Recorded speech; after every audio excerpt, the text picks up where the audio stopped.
Friends, ಇವತ್ತಿನ ಡಿಸೈನ್ಗೆ 6 ಎಳೆ ದಾರನ ತೆಗೆದು ನಾಟ್ ಹಾಕ್ಕೊಂಡಿದ್ದೀನಿ.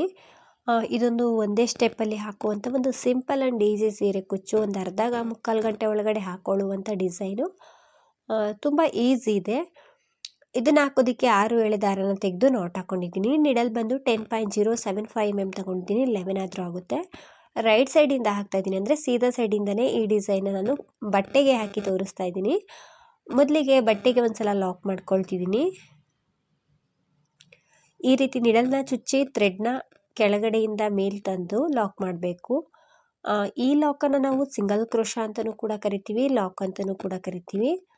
ಒಂದ್ಸಲ ಈ ರೀತಿ ಲಾಕ್ ಮಾಡಿಕೊಂಡು ಅದ್ರ ಪಕ್ಕದಲ್ಲಿ ನಿಡಲ್ನ ಚುಚ್ಚಿ ಥ್ರೆಡ್ನ ತಂದು ಲಾಕ್ ಮಾಡಿಕೊಂಡೆ. 2 ಸಲ ಲಾಕ್ ಮಾಡೋದ್ರಿಂದ ಸೆಕ್ಯೂರ್ ಆಗಿರುತ್ತೆ, ಬಿಚ್ಚೋಗೋದಿಲ್ಲ ಅನ್ನೋ ಕಾರಣಕ್ಕಷ್ಟೇ. 2 ಸಲ ಲಾಕ್ ಆದಮೇಲೆ ನಾನು ಇವಾಗ ಅಲ್ಲಿಂದನೇ ಸೂಜಿ ಮೇಲೆ ಒಂದು ಟೈಮ್ ದಾರ ಸುತ್ಕೊಳ್ತೀನಿ.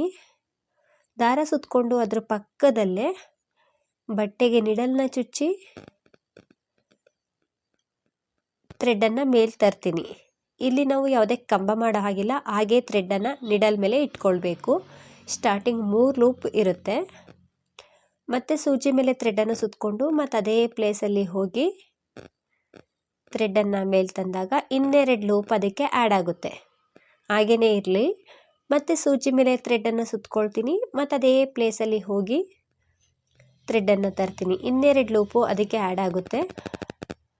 ಮತ್ತು ಇನ್ನೂ ಒಂದು ಸಲ ಅದೇ ರೀತಿ ಸೂಜಿ ಮೇಲೆ ಥ್ರೆಡ್ಡನ್ನು ಸುತ್ಕೊಂಡು ಮತ್ತು ಅದೇ ಪ್ಲೇಸಲ್ಲಿ ಹೋಗಿ ಥ್ರೆಡ್ನ ತಂದೆ. ಈಗ ಒಂದಷ್ಟು ಲೂಪ್ಗಳು ನಿಡಲ್ ಮೇಲೆ ಉಳ್ಕೊಳ್ತು. ಇವಾಗ ನಾನು ಲಾಕ್ ಮಾಡ್ಕೊಳ್ತಿದ್ದೀನಿ. ಈ ರೀತಿ ಥ್ರೆಡ್ಡನ್ನು ತಂದು ನಾವಿಲ್ಲಿ ಅಷ್ಟು ಲೂಪಲ್ಲಿ ಥ್ರೆಡ್ಡನ್ನು ಪಾಸ್ ಮಾಡಬೇಕು. ಸ್ಟಾರ್ಟಿಂಗ್ 2 ಲೂಪ್ ಇರುತ್ತಲ್ವ ನಿಡಲ್ ಮೇಲೆ, ಅಲ್ಲಿಗೆ ಈ ರೀತಿ ಥ್ರೆಡ್ಡನ್ನು ತರಬೇಕು. ಇವಾಗ ನಾವು ಡಬಲ್ ಕ್ರೋಶೆ ಕಂಬನ ಮಾಡಬೇಕು. 2ರಿಂದ 1 ಮತ್ತೆರಡು ದಾರದಿಂದ 1. ಫಸ್ಟು ಎಲ್ಲ ಲೂಪ್ಗಳಲ್ಲೂ ಥ್ರೆಡ್ಡನ್ನು ತಂದು ನಿಡಲ್ ಮೇಲೆ ಇನ್ನೆರಡು ಲೂಪ್ ಇರುತ್ತೆ ನೋಡಿ, ಅಲ್ಲಿವರೆಗೂ ಥ್ರೆಡ್ಡನ್ನು ತಂದ ಮೇಲೆ ಡಬಲ್ ಕ್ರೋಶೆ ಕಂಬನ ಮಾಡಬೇಕು. ಕಂಬ ಆದಮೇಲೆ ಏನು ಲಾಕ್ ಆಗಿರುತ್ತೆ ಫಸ್ಟು, ಇಲ್ಲಿ ಥ್ರೆಡ್ಡು ಲೂಪ್ ಇರುತ್ತೆ, ಬಫ್ ಥರ ಆಗಿರುತ್ತಲ್ವ, ಅಲ್ಲಿ ಒಂದು ಲೂಪ್ ಇರುತ್ತೆ ಫ್ರೆಂಡ್ಸ್. ಅಲ್ಲಿ ಹೋಗಿ ಥ್ರೆಡ್ನ ತಂದು ಸಿಂಗಲ್ ಕ್ರೋಶನ ಮಾಡ್ತಾಯಿದ್ದೀನಿ. 1 ಸಿಂಗಲ್ ಕ್ರೋಶ ಆಯಿತು. ಮತ್ತು ಅದೇ ಪ್ಲೇಸಲ್ಲಿ ಎರಡನೇ ಸಿಂಗಲ್ ಕ್ರೋಶನ ಮಾಡ್ತಾಯಿದ್ದೀನಿ. ಮತ್ತು ಅದೇ ಪ್ಲೇಸಲ್ಲಿ 3ನೇ ಸಿಂಗಲ್ ಕ್ರೋಶನ ಮಾಡ್ತಾಯಿದ್ದೀನಿ. 4ನೇ ಸಿಂಗಲ್ ಕ್ರೋಶ, ಇನ್ನೂ ಒಂದು ಸಲ ಸಿಂಗಲ್ ಕ್ರೋಶನ ಮಾಡ್ತೀನಿ. ಒಟ್ಟು 5 ಸಿಂಗಲ್ ಕ್ರೋಶನ ಆ ಬಫಲ್ಲಿ ಲಾಕ್ ಮಾಡಿರ್ತೀವಲ್ಲ, ಬಫ್ನ ಲಾಕ್ ಮಾಡ್ಕೊಂಡಿರ್ತೀವಲ್ಲ, ಆ ಲಾಕಲ್ಲಿ 5 ಸಲ ಸಿಂಗಲ್ ಕ್ರೋಶನ ಮಾಡ್ಕೊಳ್ಬೋದು. ಇನ್ನೂ ಒಂದು ಸಲನೂ ಕೂಡ ನಾವಲ್ಲಿ ಮಾಡ್ಕೊಳ್ಬೋದು. ಬಟ್ ನಾನಿಲ್ಲಿ 5 ಸಿಂಗಲ್ ಕ್ರೋಶ ಆದಮೇಲೆ ಸೂಜಿ ಮೇಲೆ ಥ್ರೆಡ್ಡನ್ನು ಸುತ್ಕೊಂಡು ಅದನ್ನು ಈ ರೀತಿ ಸ್ಟ್ರೈಟಾಗಿ ಇಟ್ಕೊಂಡು ಡಬಲ್ ಕ್ರೋಶೆ ಕಂಬನ ಮಾಡ್ತಾಯಿದ್ದೀನಿ. ಕಂಬ ಮಾಡೋ ಹಾಗಿಲ್ಲ, ಹಾಗೆಯೇ ಬಟ್ಟೆ ಮೇಲೆ ನಿಡಲ್ನ ಚುಚ್ಚಿ ಥ್ರೆಡ್ಡನ್ನು ತರಬೇಕು ಡಬಲ್ ಕ್ರೋಶ ರೀತಿ. ಆ ಥ್ರೆಡ್ಡು ನಿಡಲ್ ಮೇಲೆ ಇರಬೇಕು. ಮತ್ತು ಇನ್ನೂ ಒಂದು ಟೈಮ್ ಅದೇ ಥರ ಥ್ರೆಡ್ಡನ್ನು ಸುತ್ಕೊಂಡೋಗಿ ಥ್ರೆಡ್ಡನ್ನು ತಂದೆ. ಇವಾಗ 3ನೇ ಸಲ ಥ್ರೆಡ್ಡನ್ನು ಸುತ್ಕೊಂಡೋಗಿ ಥ್ರೆಡ್ಡನ್ನು ತಂದೆ. 4ನೇ ಸಲ ಥ್ರೆಡ್ಡನ್ನು ಸುತ್ಕೊಂಡು ಬಟ್ಟೆಗೆ ನಿಡಲ್ನ ಚುಚ್ಚಿ ಥ್ರೆಡ್ಡನ್ನು ಮೇಲೆ ತಂದೆ. ಇವಾಗ ನಿಡಲ್ ಮುಂದೆ ಇರುವಂಥ ಲೂಪ್ಗಳಲ್ಲಿ ನಾವು ಥ್ರೆಡ್ಡನ್ನು ಪಾಸ್ ಮಾಡಬೇಕು. ಸ್ಟಾರ್ಟಿಂಗ್ ಡಬಲ್ ಕ್ರೋಶ ರೀತಿ ಸುತ್ಕೊಂಡಿರ್ತೀವಲ್ಲ, ಅಲ್ಲಿ ಥ್ರೆಡ್ಡನ್ನು ಪಾಸ್ ಮಾಡ್ಕೊಳ್ಬಾರ್ದು. ಅಂದರೆ ನಿಡಲ್ ಹತ್ರ 3 ಲೂಪ್ ಇರಬೇಕಿಂದೆ ಈ ರೀತಿ. ಇವಾಗ ನಾವು ಡಬಲ್ ಕ್ರೋಶೆ ಕಂಬನ ಮಾಡಬೇಕು. 2ರಿಂದ 1, 2ರಿಂದ 1. ಡಬಲ್ ಕ್ರೋಶೆ ಕಂಬ ಆದಮೇಲೆ ಆ ಬಫ್ ಥರ ಒಂದು ಕ್ರಿಯೇಟ್ ಆಗಿರುತ್ತೆ ಫ್ರೆಂಡ್ಸ್, ಅಲ್ಲಿ ಆ ಲಾಕ್ ಆಗಿರುತ್ತೆ. ಅದು ಆ ಲಾಕ್ ಒಳಗಡೆನೇ ಈ ರೀತಿ ನಿಡಲ್ನ ಹಾಕಿ ಥ್ರೆಡ್ಡನ್ನು ತಂದು ಸಿಂಗಲ್ ಕ್ರೋಶನ ಮಾಡಬೇಕು. ಇಲ್ಲೂ ಕೂಡ 5 ಬಾರಿ ಸಿಂಗಲ್ ಕ್ರೋಶನ ಮಾಡ್ಕೊಳ್ತೀನಿ. ಸ್ಟಾರ್ಟಿಂಗ್ ಪೆಟಲ್ಸ್ ಮಾಡಿದ್ನಲ್ವ, ಅದೇ ರೀತಿ. ಅದು ಲೂಸ್ ಆಗಿರುತ್ತೆ, ಬಫ್ ಥರ ಮಾಡ್ಕೊಂಡಿರ್ತೀವಲ್ಲ ಲಾಕ್, ಅದು ಅಲ್ಲಿ ನಾವು ಒಂದು 5 ಅಥವಾ 6 ಸಲ ಸಿಂಗಲ್ ಕ್ರೋಶನ ಮಾಡ್ಬೋದು. ನಾನಿಲ್ಲಿ 5 ಸಲ ಸಿಂಗಲ್ ಕ್ರೋಶನ ಮಾಡಿದ್ದೀನಿ. ಸೂಜಿ ಮೇಲೆ ಥ್ರೆಡ್ಡನ್ನು ಸುತ್ಕೊಂಡು ಅದನ್ನು ಸ್ಟ್ರೈಟಾಗಿ ಇಟ್ಕೊಂಡು ಅದು ಎಲ್ಲಿಗೆ ಬರುತ್ತೆ ಅಲ್ಲಿಗೆ ನೋಡಿಕೊಂಡು ಕಂಬನ ಮಾಡ್ತಾಯಿದ್ದೀನಿ. ಈ ರೀತಿ ಬಟ್ಟೆಗೆ ನಿಡಲ್ನ ಚುಚ್ಚಿ ಥ್ರೆಡ್ಡನ್ನು ತರಬೇಕು. ಕಂಬ ಮಾಡೋ ಹಾಗಿಲ್ಲ, ಹಾಗೆಯೇ ನಿಡಲ್ ಮೇಲೆ ಇಟ್ಕೊಳ್ಬೇಕು. ಅಂದರೆ ಬಫ್ ಎಲ್ಲ ಮಾಡ್ತೀವಲ್ಲ ಅದೇ ರೀತಿ ಸೂಜಿ ಮೇಲೆ ಥ್ರೆಡ್ಡನ್ನು ಸುತ್ಕೊಂಡೋಗಿ ಮತ್ತು ಒಂದೇ ಪ್ಲೇಸಲ್ಲಿ ಥ್ರೆಡ್ಡನ್ನು ತರಬೇಕು. 4 ಬಾರಿ ಮಾಡಬೇಕಿಲ್ಲಿ.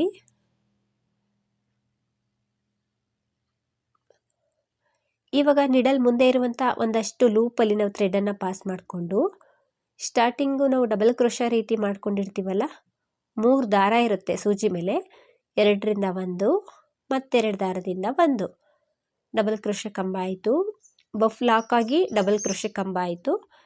ಇವಾಗ ಬಫ್ ಲಾಕ್ ಮಾಡಿರ್ತೀವಲ್ಲ ಆ ಥ್ರೆಡಲ್ಲಿ ಸಿಂಗಲ್ ಕ್ರೋಶಗಳನ್ನ ಮಾಡಬೇಕು. ಒಂದ್ಸಲ ಸಿಂಗಲ್ ಕ್ರೋಶ ಆಯಿತು, 2ನೇ ಸಿಂಗಲ್ ಕ್ರೋಶ, 3ನೇ ಸಿಂಗಲ್ ಕ್ರೋಶ, 4ನೇ ಸಿಂಗಲ್ ಕ್ರೋಶ, 5ನೇ ಸಿಂಗಲ್ ಕ್ರೋಶ. ಒಟ್ಟು 5 ಸಲ ಸಿಂಗಲ್ ಕ್ರೋಶನ ಮಾಡಬೇಕು.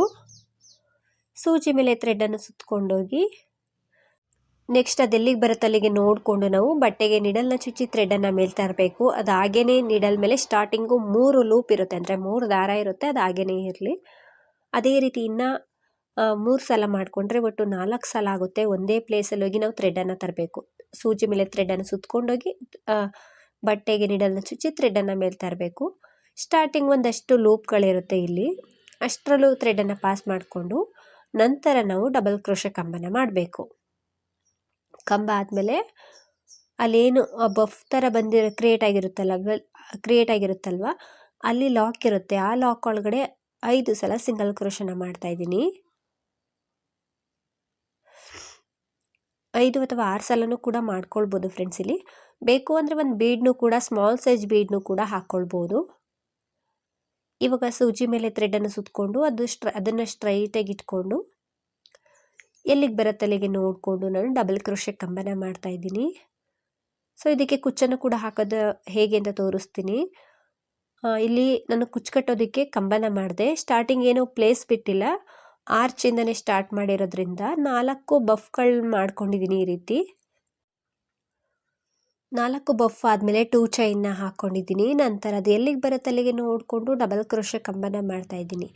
ಸೊ 2 ಅಥವಾ 3 ಚೈನ್ನ ಹಾಕ್ಕೊಳ್ಬೋದು. ಈ ಪ್ಲೇಸಲ್ಲಿ ನಾವು ಕುಚ್ಚನ್ನು ಕಟ್ಕೊಳ್ಳೋದಕ್ಕೆ ನಾನು 2 ಚೈನ್ನ ಹಾಕಿ ಕಂಬನ ಮಾಡಿಕೊಂಡೆ. ಕಂಬ ಆದಮೇಲೆ ಸೂಜಿ ಮೇಲೆ ಒಂದ್ಸಲ ಥ್ರೆಡನ್ನು ಸುತ್ತಕೊಂಡು ಅದ್ರ ಪಕ್ಕದಲ್ಲೇ ಬಟ್ಟೆಗೆ ನಿಡಲ್ನ ಚುಚ್ಚಿ ಥ್ರೆಡನ್ನು ಮೇಲೆ ತರ್ತೀನಿ. ಸೊ ನಿಡಲ್ ಮೇಲೆ 3 ದಾರ ಇರುತ್ತೆ ಸ್ಟಾರ್ಟಿಂಗು, ಅದು ಹಾಗೇ ಇರಲಿ. ಮತ್ತು ಸೂಜಿ ಮೇಲೆ ಥ್ರೆಡನ್ನು ಸುತ್ತಕೊಂಡೋಗಿ ಥ್ರೆಡನ್ನು ತಂದೆ, ಮತ್ತು ಸೂಜಿ ಮೇಲೆ ಥ್ರೆಡನ್ನು ಸುತ್ತಕೊಂಡೋಗಿ ಥ್ರೆಡನ್ನು ತರಬೇಕು. ಒಟ್ಟು 4 ಬಾರಿ ಮಾಡಬೇಕಿಲ್ಲಿ ನಾವು.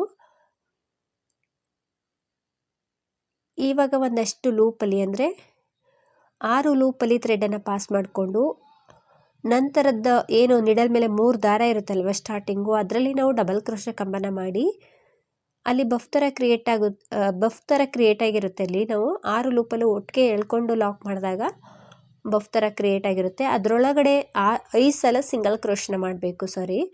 ಅದರೊಳಗಡೆ 5 ಸಿಂಗಲ್ ಕ್ರೋಶನ ಮಾಡಬೇಕು. ಆವಾಗ ಬಫ್ ಮೇಲೆ ಸಿಂಗಲ್ ಕ್ರೋಶದ್ದು ಒಂದು ಆರ್ಚ್ ರೀತಿಯಾಗಿ ಫಾರ್ಮ್ ಆಗುತ್ತೆ.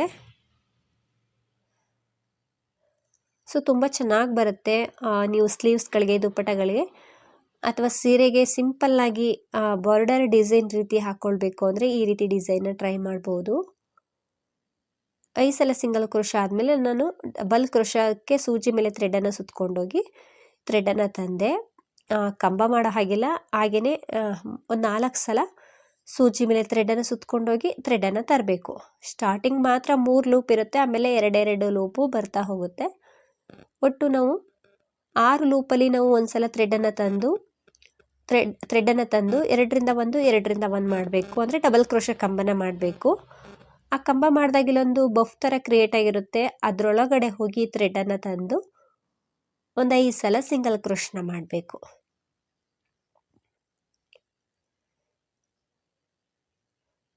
ಇದು ಸ್ವಲ್ಪ ಇನ್ನೂ ಚೆನ್ನಾಗಿ ಕಾಣಿಸ್ಬೇಕು ಅಂದರೆ ಒಂದೊಂದು ಬೀಡ್ನಾದರೂ ಹಾಕ್ಕೊಳ್ಬೋದು ನೀವು ಮಧ್ಯದಲ್ಲಿ. ಸೊ ಇದೇ ರೀತಿ ನಾನು 4 ಬಫ್ಗಳು ಬರೋ ಹಾಗೆ ಮಾಡ್ಕೊಳ್ತೀನಿ. ಸ್ಟಾರ್ಟಿಂಗ್ ಆರ್ಚ್ ರೀತಿಯೇ ಸೂಜಿ ಮೇಲೆ ಥ್ರೆಡನ್ನು ಸುತ್ತಕೊಂಡು ಅದು ಎಲ್ಲಿಗೆ ಬರುತ್ತೆ ಅಲ್ಲಿಗೆ ನೋಡಿಕೊಂಡು ನಾವು ಬಟ್ಟೆಗೆ ನಿಡಲ್ನ ಚುಚ್ಚಿ ಥ್ರೆಡನ್ನು ತರಬೇಕು. ಒಟ್ಟು 4 ಬಾರಿ ಮಾಡಿದಾಗ ಈ ರೀತಿ ಬಫ್ಗಳು ಕ್ರಿಯೇಟ್ ಆಗ್ತಾ ಬರುತ್ತೆ. ಇಲ್ಲೂ ಕೂಡ 4 ಬಫ್ನ ಮಾಡ್ಕೊಂಡಿದ್ದೀನಿ, ನೋಡ್ತಿರ್ಬೋದು. ಇವಾಗ ಕುಚ್ಚನ್ನು ಕಟ್ಟೋದಕ್ಕೆ ಕಂಬನ ಮಾಡ್ಕೊಳ್ತೀನಿ. ಕುಚ್ಚು ಬೇಡ ಅನ್ನೋರು ಸ್ಟಾರ್ಟಿಂಗ್ ಹೇಗೆ ಹಾಕ್ಕೊಂಡು ಬಂದೆ ಅದನ್ನೇ ಕಂಟಿನ್ಯೂ ಮಾಡ್ಕೊಳ್ತಾ ಹೋದರೆ ಆಗುತ್ತೆ. ಕುಚ್ಚು ಬೇಕು ಅಂದರೆ ಮಧ್ಯದಲ್ಲಿ ಈ ರೀತಿ ಕಂಬನ ಮಾಡಿ ಒಂದು 2-3 ಚೈನನ್ನು ಹಾಕಿ ಮತ್ತೆ ನಾವು ಬಫ್ನ ಮಾಡೋದಕ್ಕೆ ಸ್ಟಾರ್ಟ್ ಮಾಡಬೇಕಾಗುತ್ತೆ. ಒಂದು 2 ಚೈನ್ ಹಾಕಿ ಮತ್ತೆ ಡಬಲ್ ಕ್ರೋಶೆ ಕಂಬನ ಮಾಡ್ತಾಯಿದ್ದೀನಿ. ಕಂಬ ಆದಮೇಲೆ ನಾವು ಬಫ್ನ ಮಾಡ್ಕೊಳ್ಬೇಕು. ಈ ರೀತಿ ಮಿನಿ ಆರ್ಚ್ಗಳನ್ನ ಮಾಡ್ಕೊಳ್ಬೇಕಾಗುತ್ತೆ. ಸೊ ಪೂರ್ತಿ ಹಾಕಿ ತೋರಿಸ್ತೀನಿ ಹೇಗೆ ಕಾಣಿಸುತ್ತೆ ಅಂತ. 4 ಆರ್ಚ್ ಆದಮೇಲೆ ಒಂದು ಕುಚ್ಚು ಬರೋ ಹಾಗೆ ಮಾಡ್ತಾಯಿದ್ದೀನಿ. ಫ್ರೆಂಡ್ಸ್ ನಾನಿಲ್ಲಿ ಸ್ವಲ್ಪ ದೂರ ಹಾಕ್ಕೊಂಡು ಬಂದಿದ್ದೀನಿ. ಸೊ ಕೊನೆಯವರೆಗೂ ಹಾಕ್ಕೊಂಡು ಬಂದು ಕೊನೆಯಲ್ಲೂ ಕೂಡ ಆರ್ಚ್ ಎಲ್ಲ ಆದಮೇಲೆ ಕಂಬನ ಮಾಡಿ ಎಕ್ಸ್ಟ್ರಾ ಒಂದು 2-3 ಚೈನನ್ನು ಹಾಕ್ಕೊಂಡು ಥ್ರೆಡನ್ನು ಕಟ್ ಮಾಡ್ಕೊಳ್ತಾ ಇದ್ದೀನಿ. ಥ್ರೆಡನ್ನು ಕಟ್ ಮಾಡಿ ನೀಡಲ್ಲ ನಮ್ಮ ಸೈಡ್ ಎಳೆದಾಗ ಅದು ಟೈಟಾಗಿ ಕೂರುತ್ತೆ. ಹಿಂದೆ ಸ್ವಲ್ಪ ಗಮ್ ಹಾಕಿ ಅಂಟಿಸ್ಕೊಳ್ಬೇಕು. ಸೊ ಸ್ಟಾರ್ಟಿಂಗ್ಗೆ ಕುಚ್ಚಿಗೆ ಏನಾದರೂ ಪ್ಲೇಸ್ ಬಿಟ್ಟಿದ್ರೆ ಅದ್ರ ಜೊತೆಗೇ ಸೇರಿಸ್ಕೊಂಡು ಕಟ್ಕೊಳ್ಳಿ. ಈ ರೀತಿ ಡಿಸೈನ್ ಕಾಣಿಸುತ್ತೆ. ಈ 2 ಚೈನ್ ಗ್ಯಾಪಲ್ಲಿ ನಾನು ಕುಚ್ಚನ್ನು ಹಾಕಿ ತೋರಿಸ್ತಾ ಇದ್ದೀನಿ. ನಾನಿಲ್ಲಿ 100 ಎಳೆ ಥ್ರೆಡನ್ನು ತಗೊಂಡಿದ್ದೀನಿ. ಶಾರ್ಟಾಗಿ ಬೇಬಿ ಕುಚ್ಚು ರೀತಿಯಾಗಿ ಇದಕ್ಕೆ ನಾವು ಕುಚ್ಚನ್ನು ಕಟ್ಕೊಳ್ಬೋದು. ಕೆಳಗಡೆಯಿಂದ ಮೇಲೆ ಈ ರೀತಿ ಥ್ರೆಡನ್ನು ಪಾಸ್ ಮಾಡ್ತಾ ಇದ್ದೀನಿ.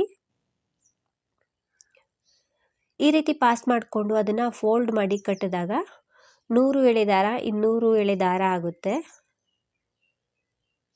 ಈ ರೀತಿ ಬೇಬಿ ಕುಚ್ಚು ರೀತಿಯಾಗಿ ನಾನು ಚಿಕ್ಕದಾಗೆ ಕಟ್ತಾ ಇದ್ದೀನಿ. ಆರ್ಚು ಕೂಡ ಸ್ಮಾಲ್ ಸೈಜೇ ಇರೋದ್ರಿಂದ ಕುಚ್ಚು ಕೂಡ ಚಿಕ್ಕದಾಗಿದ್ದರೆ ತುಂಬಾ ಚೆನ್ನಾಗಿ ಕಾಣಿಸುತ್ತೆ.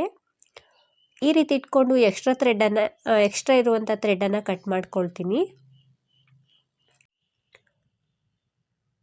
ಥ್ರೆಡನ್ನೆಲ್ಲ ಕಟ್ ಮಾಡಿದಾದಮೇಲೆ ನಾನು ಎರಡೇ ಕುಚ್ಚಲ್ವಾ ಕಟ್ತಿರೋದು, ಹಾಗಾಗಿ ಕೈಯಲ್ಲೇ ಕಟ್ತಾ ಇದ್ದೀನಿ.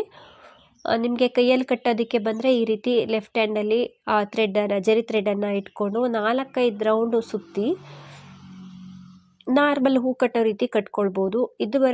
ಇದು ಬರೋದಿಲ್ಲ ಅಂದರೆ ಸೂಜಿಗೆ ನಾವು ಜರಿ ಥ್ರೆಡನ್ನು ಹಾಕ್ಕೊಂಡು ಆ ರೀತಿನಾದರೂ ಕಟ್ಕೊಳ್ಬೋದು. ಸೊ ಹೂ ಕಟ್ಟೋ ರೀತಿ ನಾನು 1-2-3 ನಾಟ್ ಹಾಕ್ಕೊಳ್ತಾ ಇದ್ದೀನಿ. ಒಂದು 4 ಸಲ ಸುತ್ತಿ ನಂತರ 1-2-3 ಸಲ ಹೂ ಕಟ್ಟೋ ರೀತಿ ನಾಟ್ ಹಾಕಿ ಸ್ವಲ್ಪ ಜರಿ ಥ್ರೆಡನ್ನು ಕಟ್ ಮಾಡಿ ಮುಂದೆ ಇರುವಂಥ ಥ್ರೆಡ್ಡು ಮತ್ತು ಹಿಂದೆ ಇರುವಂಥ ಥ್ರೆಡ್ಡು ಎರಡನ್ನೂ ಕೂಡ ಹಿಂದೆ ತಗೊಂಡೋಗಿ ಹಿಂದೆ 1-2 ಗಂಟೆ ಹಾಕ್ಕೊಳ್ಬೇಕು. ಈ ರೀತಿ ಕಟ್ಟೋದ್ರಿಂದ ಈ ಥ್ರೆಡ್ಡು ಬಿಚ್ಚೋಗೋದಿಲ್ಲ, ಅಂದರೆ ಕುಚ್ಚು ಏನು ಬಿಚ್ಚೋಗೋದಿಲ್ಲ, ತುಂಬಾ ಟೈಟಾಗಿರುತ್ತೆ. ಸೊ ಎಕ್ಸ್ಟ್ರಾ ಥ್ರೆಡನ್ನು ನಾವು ಕಟ್ ಮಾಡ್ಕೊಳ್ಬೇಕು. ಹಿಂದೆ 2 ಗಂಟೆ ಹಾಕಿದ್ಮೇಲೆ ನಾವು ಎಷ್ಟು ಉದ್ದ ಬೇಕೋ ಅಷ್ಟು ಉದ್ದ ನೋಡಿಕೊಂಡು ಥ್ರೆಡನ್ನು ನೀಟಾಗಿ ಡ್ರಿಮ್ ಮಾಡಿಕೊಂಡ್ರೆ ಬೇಬಿ ಕುಚ್ಚು ರೆಡಿಯಾಗುತ್ತೆ. ಸೊ ಇದೇ ರೀತಿ ನೀವೇನಾದರೂ ಸೀರೆಗೆ ಹಾಕ್ಕೊಂಡ್ರೆ ಸೀರೆ ಪೂರ್ತಿ ಇದೇ ರೀತಿ ಕುಚ್ಚನ್ನು ಕಟ್ಕೊಳ್ಳಿ. ಸೊ ಇನ್ನೂ ಒಂದು ಕುಚ್ಚನ್ನು ಕೂಡ ಹಾಕಿ ತೋರಿಸ್ತೀನಿ ಹೇಗೆ ಕಾಣಿಸುತ್ತೆ ಅಂತ. ಫ್ರೆಂಡ್ಸ್ ಇದಕ್ಕೆ ಕುಚ್ಚನ್ನೆಲ್ಲ ಕಟ್ಟಿದ್ಮೇಲೆ ಈ ರೀತಿ ಕಾಣಿಸುತ್ತೆ. ಸೊ ತುಂಬ easy design, simple design friends. ಕುಚ್ಚು ಬೇಡ ಅನ್ನೋರು ಹಾಗೆ ಬರೀ ಬಾರ್ಡರ್ ಡಿಸೈನ್ ರೀತಿ ಆದರೂ ಹಾಕ್ಕೊಳ್ಬೋದು. ಕುಚ್ಚು ಬೇಕು ಅನ್ನೋರು ಈ ರೀತಿ ಟ್ರೈ ಮಾಡ್ಬೋದು. ಫ್ರೆಂಡ್ಸ್ ತುಂಬ ಚೆನ್ನಾಗಿ ಬರುತ್ತೆ, ನೀವೊಮ್ಮೆ ಟ್ರೈ ಮಾಡಿ. ಪ್ರೈಸ್ ಬಂದು ಒಂದು 250ಇಂದ 300ವರೆಗೂ ಚಾರ್ಜ್ ಮಾಡ್ಬೋದು. ನಿಮ್ಮ ಪ್ಲೇಸ್ ಮೇಲೆ ಡಿಪೆಂಡ್ ಆಗಿರುತ್ತೆ, ಇಷ್ಟೇ ಅಂತ ಹೇಳೋಕ್ಕಾಗೋದಿಲ್ಲ. ಹೆಚ್ಚು ಕಡಿಮೆ ಮಾಡ್ಕೊಳ್ಬೋದು. ಡಿಸೈನ್ ಅಂತೂ ತುಂಬ ಚೆನ್ನಾಗಿ ಬರುತ್ತೆ, ನೀವೊಮ್ಮೆ ಟ್ರೈ ಮಾಡಿ. ಹಾಗೆಯೇ ನೀವೇನಾದರೂ ಫಸ್ಟ್ ಟೈಮ್ ನೋಡ್ತಿದ್ರೆ ಪ್ಲೀಸ್ ನಮ್ಮ ಚಾನಲ್ನ ಸಬ್ಸ್ಕ್ರೈಬ್ ಮಾಡಿ ಸಪೋರ್ಟ್ ಮಾಡಿ. ಫೇಸ್ಬುಕ್ಕಲ್ಲಿ ನೋಡ್ತಿದ್ರೆ ಫೇಸ್ಬುಕ್ ಪೇಜನ್ನು ಫಾಲೋ ಮಾಡಿ. Thank you.